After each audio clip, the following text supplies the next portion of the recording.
I've started with the base equation, which is the Pythagorean theorem, but notice one thing: since the ladder is always 10 feet long, then that constant is going to go in instead of a variable.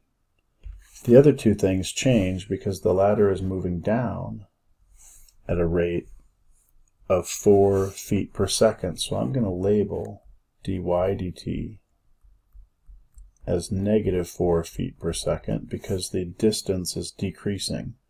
A little bit later, the ladder will still be 10 feet tall, but the y value will be smaller, so that y value is decreasing, hence a negative rate.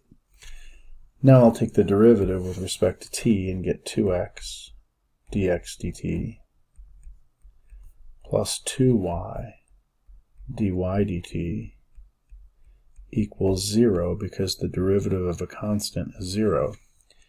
Even if you had said this was z squared up here, you could still get the problem right by saying 2z dz dt and moving on, but correctly making a assumption later. The 2's are constant and can cancel out. So now I'm going to plug in my given information.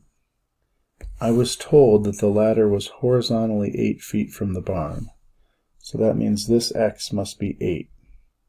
Using our base equation with 8 squared plus y squared equals 10 squared gets a y equal to 6. So this can go in as 8. This can go in as 6. We identified previously that dy dt was negative 4 feet per second. And since the ladder is not changing in length, dz dt you could also identify as 0 right now, even if you hadn't seen it as a constant before.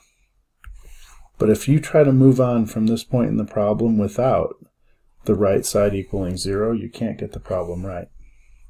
So now we have 8 dx dt plus 6 times negative 4 equals 0, or 24 equals 8 dx dt.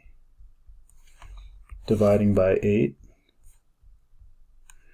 we get dx dt equaling a positive 3 feet per second, which makes total sense because the ladder is moving this way and this change in x is increasing with time, so this has to be a positive rate.